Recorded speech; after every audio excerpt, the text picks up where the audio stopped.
Hello guys and welcome back to this channel, where today guys I'll be showing you how to restore old and damaged photos with Remini.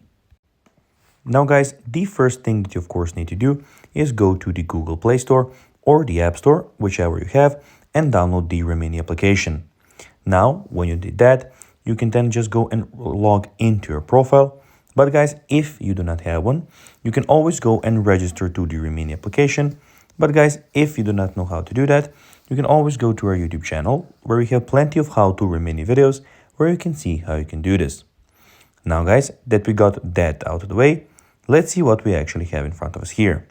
So as you can see here, we have the official Remini application with a lot of options to do. In the top right corner, you can go and immediately upgrade it to the Pro plan for $10 a week. As you can see, these are all the things that you will get with that. Also, you can go to the settings where you can share with your social medias.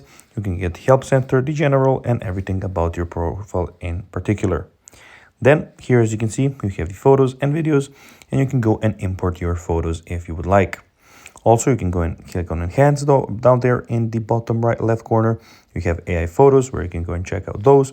We have the AI filters where you can go and pick up from a lot of AI filters.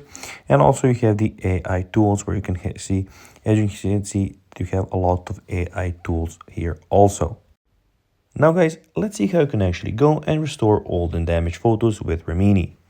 Well, to do so, you'll need to go to the bottom right corner and click on all tools, where guys you can see that you can enhance your pictures and photos by clicking on the enhance button.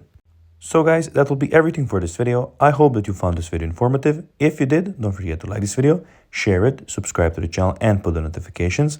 And guys, as always, I'll be seeing you in the next video. Bye guys.